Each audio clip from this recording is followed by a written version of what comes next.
I recently had a request to make a video on the topic of sports supplements, so we're going to talk about that today. Now, some supplements can be beneficial and help people out. Others, however, are more like the modern day version of snake oil. $1 a bottle. It works wonders on wounds. Works wonders on just about everything, huh? It can do most anything. How was it with stains? So in this video, I'm going to share some of the supplements I use and I think are beneficial. However, it's a complicated issue. There are so many different supplements to choose from. It's a multi-billion-dollar industry, and it can be pretty shady sometimes and deceptive. If you go to a GNC or a health food store and just look around at all the different products they have, it can be very confusing, especially when you look at the way they market them.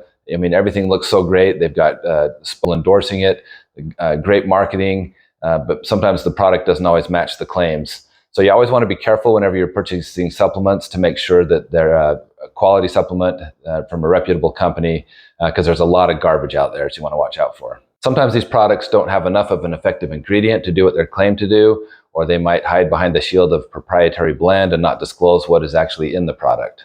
So for someone who's looking to get in better shape, to start working out more and add muscle, one supplement I'd recommend is a protein supplement. So protein powder is a handy one. I personally have never gotten anywhere close to my recommended daily intake of protein that I'm supposed to be at. I'm always way low. So sometimes people get kind of creative and do crazy stuff to get in their protein intake. So protein powder is one way you can get more protein in your diet. Really simple. Just mix it up in a shaker bottle, have it several times throughout the day. There are different sources and types of protein though. So again, you always want to make sure you're getting a quality one. Some of them are just chock full of sugars and calories, so you want to make sure and address what your goals are before you just go out and purchase one. The second supplement would be creatine. Now, creatine is an amino acid that aids in ATP production. It can help you work out harder, longer, and improve your performance.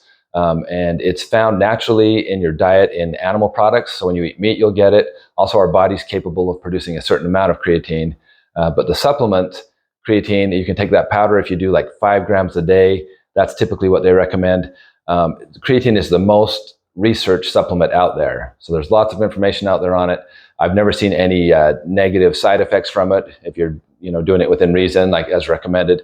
Also, it's not a banned substance. So you're not going to get busted at the Olympics or in some sort of athletic event if you're using creatine. But it's something that a lot of people are using today because there's some benefits from using that. And just a side note, whenever you're using supplements, don't ever dry scoop them. Mix them up and follow the instructions. Number 3 is one I've been using since I was a teenager, and that is a multivitamin. These days, we don't have problems like rickets, beriberi, scurvy, some of those nutritional deficiency diseases like people used to in the old days. We eat a lot more food, and most of our food has already been fortified. So that's not so much an issue for us. However, sometimes a good multivitamin is a good way to just ensure that you're not missing any of those micronutrients. Now, even though we've already addressed a multivitamin, there are a lot of times when people might have a specific need for more or less of a certain vitamin or mineral or supplement. Some examples of this are a pregnant mother.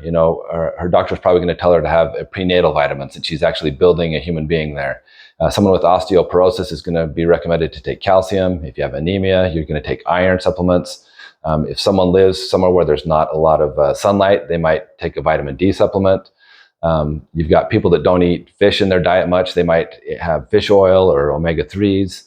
Some people with gut health issues may use probiotics. People that have a hard time sleeping might use melatonin. So it all depends on the individual, what their needs are, their health, and their individual circumstances, how you're going to want to cater your supplements to what you really need. Now, sometimes when you start taking supplements, it's easy to go overboard. Kind of like the thumbnail picture. Sometimes we think if we have a tackle box full of pills and we're taking them all throughout the day, that we're going to be healthier. The more the better. But is it really? Another important thing to remember about supplements is they are just that. They are supplements. They are not the base or the foundation of your health. So if you're neglecting or avoiding exercise, nutrition, sleep, stress management, hydration, if you're doing horrible in those areas and think you can buy a magic pill that's going to turn your life around and make you feel a lot better, you're going to be sorely disappointed. Now, remember what the word supplement means. It means to supplement or add to. So it's not the base or the foundation of our nutrition. We want to be eating healthy food and get as much of our nutrition from actual food sources as we can. And then we'll use supplements to fill in any spots where we might be falling short or missing some of those important micronutrients. Another popular supplement you'll see a lot is caffeine. I'm not going to address that today, but we're going to talk about that in a future video. So just remember, if you're going to use supplements, do your homework first. There's so much shady stuff out there in the industry, lots of questionable products among all the good ones. So it's worth the time you put into it. Otherwise, you might end up with an inferior product that doesn't do anything, and you just got to hope you'll get the placebo effect out of it. Congratulations on making it to the end of the video. I just want to point out, I've had this shirt for about a year now, really comfortable, I enjoy it. But a couple of weeks ago, someone pointed out something about this shirt that's now stressing me out whenever I wear it. If you can see what the problem is, list it in the comments for us. Join me next week. I've got a great video about kids and athletics, youth, and it's geared towards parents. So if you're a parent and you have a kid that's in sports or athletics, I've got a great video coming out next week about that. Push the button.